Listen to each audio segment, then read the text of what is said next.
Hello. അപ്പോൾ ഇന്നത്തെ തൃശ്ശൂർ ഫുഡ്സിൻ്റെ എപ്പിസോഡിലോട്ട് എല്ലാവർക്കും സ്വാഗതം.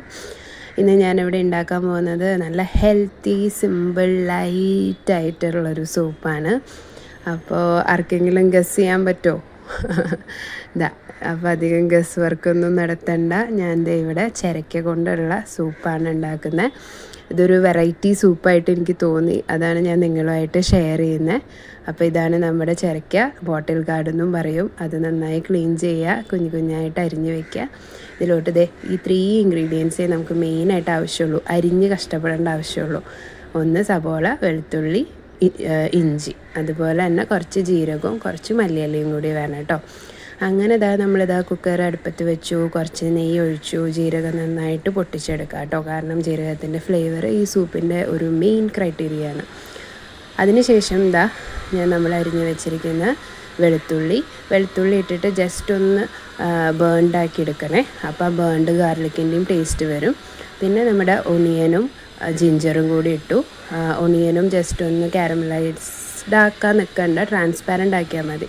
ട്രാൻസ്പാരൻ്റ് ആക്കി എടുത്തു കഴിഞ്ഞാൽ നമ്മുടെ സോട്ടേ പരിപാടികൾ കഴിഞ്ഞു. ഇനി നമ്മുടെ ചിരക്ക ആഡ് ചെയ്യുക. അപ്പോൾ ചിരക്ക ബേസിക്കലി അതൊരു ടേസ്റ്റ് ഇല്ലാത്തൊരു സംഭവമാണ്, അതിന് വലിയ ടേസ്റ്റൊന്നുമില്ല. അപ്പോൾ നമ്മൾ ഈ ആഡ് ചെയ്യുന്ന നമ്മുടെ ജീരകത്തിൻ്റെയും ഗാർലിക്കിൻ്റെയും ടേസ്റ്റാണ് നമുക്ക് കുറച്ച് ഫ്രണ്ടിലോട്ട് നിൽക്കുക. അതുപോലെ തന്നെ ഉപ്പും, പിന്നെ നമ്മൾ കുറച്ച് പെപ്പർ പൗഡറും കൂടി ആഡ് ചെയ്താൽ എരിവായി. അപ്പോൾ നമ്മൾ ആഡ് ചെയ്യുന്ന സ്പൈസസിൻ്റെ ടേസ്റ്റാണ് ഇതിന് വരുന്നത്. അതുകൊണ്ട് നിങ്ങളാരും ടെൻഷൻ അടിക്കേണ്ട, ഇതിൻ്റെ ടേസ്റ്റ് എങ്ങനെ ഉണ്ടാവുമോ, ചൊവ ഉണ്ടാവുമോ, ഇതൊന്നും വിചാരിക്കേണ്ട. നല്ല കാമിങ് ആയിട്ടുള്ള ഒരു സൂപ്പാണ് കേട്ടോ. അപ്പോൾ ഞാൻ ഇതിലോട്ടൊരു നമ്മുടെ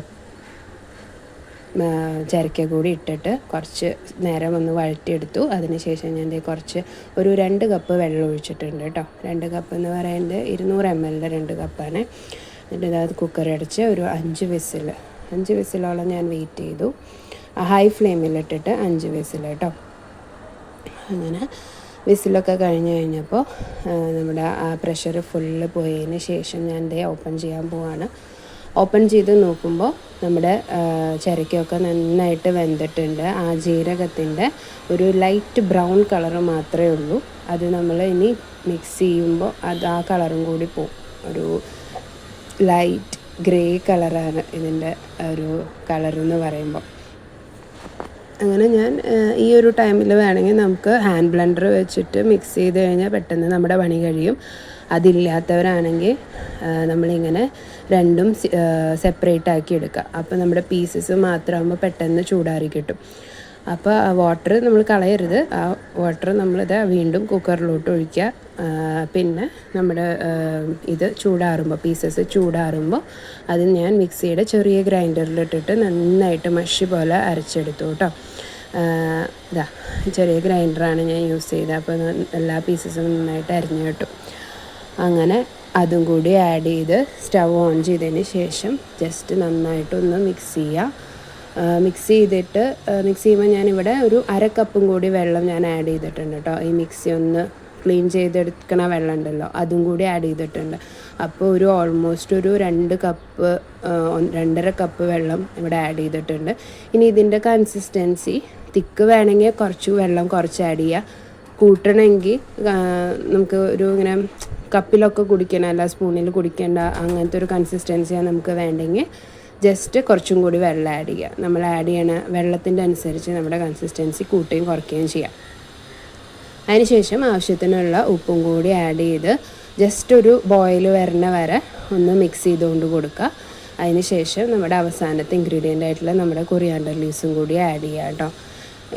ഈ ഒരു ടൈമിൽ കൊറിയാണ്ടർ ലീവ്സ് ആഡ് ചെയ്യുമ്പോൾ ഫ്ലെയിം ഓഫ് ചെയ്തിട്ട് ആഡ് ചെയ്യുക. കാരണം കൊറിയാണ്ടർ ബോയിലായി കഴിഞ്ഞാൽ അതിൻ്റെ ഫ്ലേവറൊക്കെ പെട്ടെന്ന് ഡിമ്മായി പോകും. അപ്പോൾ നമ്മളത് പോകാണ്ടിരിക്കാൻ വേണ്ടിയിട്ട് ഫ്ലെയിം ഓഫ് ചെയ്തതിന് ശേഷം കൊറിയാണ്ടർ ലീവ്സ് ആഡ് ചെയ്യുക. അപ്പോൾ അതിൻ്റെയും കൂടി ഒരു ഫ്ലേവർ നമുക്ക് കിട്ടും ഈ ഒരു സൂപ്പിൽ നിന്ന്. ഭയങ്കര സൂത്തിങ് ഫ്ലേവറാണ് കേട്ടോ. നല്ല ടേസ്റ്റാണ്. നമ്മൾ വിചാരിക്കില്ല ഇങ്ങനെ ബോട്ടിൽ ഗാർഡ് വെച്ചിട്ട് ഇങ്ങനൊരു സൂപ്പ് നമുക്ക് ഉണ്ടാക്കാൻ പറ്റുമെന്ന്. അത്ര ടേസ്റ്റായിരുന്നു. ടേസ്റ്റിനേക്കാളും ഉപരി ഒരു പീസ്ഫുൾ ഈറ്റിംഗ് അങ്ങനെ പറയാം നമുക്ക്. അങ്ങനെ സൂപ്പ് ഇവിടെ റെഡി ആയിട്ടുണ്ട്. പിന്നെ ഞാൻ പനിയുള്ള സമയമൊക്കെ ആണെങ്കിൽ ഞാൻ ഇതിൽ കുറച്ചൊരു ലെമൺ സ്ക്വീസ് ചെയ്യാറുണ്ട്. അപ്പം നമുക്ക് ആ ടേസ്റ്റ് ഉണ്ടാവില്ലല്ലോ പനിയുള്ളപ്പോഴൊക്കെ. അപ്പം നമുക്ക് അത് ഒരു പുളിയും ഒരു ഉപ്പും ആ ജീരകത്തിൻ്റെ ഫ്ലേവറും ഒക്കെ വരുമ്പോൾ കുറച്ചും കൂടി നമുക്ക് ബെറ്ററായിട്ട് തോന്നും. അപ്പം നമ്മുടെ വെയിറ്റ് ലോസിന് ഇതൊരു ഡിന്നർ മീലായിട്ട് എടുക്കാം കേട്ടോ. ഇതിൽ നമ്മളൊരു പ്രോട്ടീൻ സോഴ്സും കൂടി ആഡ് ചെയ്ത് കഴിഞ്ഞാൽ നമുക്കതൊരു ഡിന്നറായിട്ട് എടുക്കാം. പനീറോ അല്ലെങ്കിൽ ഒരു ബോയിൽഡ് എഗ്ഗോ അല്ലെങ്കിൽ ഒരു ചിക്കൻ ബ്രസ്റ്റോ അതൊക്കെ ഇട്ട് കഴിഞ്ഞാൽ നമുക്കിതിന് ഒരു ഫുൾ മീലാണ്, അടിപൊളി മീലായിട്ട്. ഫുള്ളിങ് ആണ്, വാട്ടർ സപ്ലൈ ഉണ്ട്, എല്ലാം ഉണ്ട്. അപ്പോൾ എരിവ് വേണമെങ്കിൽ കുറച്ച് പെപ്പർ പൗഡറും കൂടി ആഡ് ചെയ്യുക. ഞാനിവിടെ എൻ്റെ പിള്ളേർക്ക് കൊടുക്കുമ്പോൾ കുറച്ച് ബോയിൽഡ് എഗ്ഗ് സ്ക്രാമ്പിൾ ചെയ്തിട്ട് ഞാൻ അതിലിടും. അപ്പോൾ ആ ബോയിൽഡ് എഗ്ഗ് കിട്ടാനുള്ള സന്തോഷത്തിൽ അവരത് ഫുള്ള് കുടിച്ച് തീർത്തോളും. ഇങ്ങനെ ഇത്തിരി മടിയുള്ള കുട്ടികളൊക്കെ ആണെങ്കിൽ ഭക്ഷണം കഴിക്കാനേ ഇത് ട്രൈ ചെയ്യുക. അപ്പോൾ എല്ലാവരും ട്രൈ ചെയ്യുക, അറിയിക്കുക കേട്ടോ. ബൈ.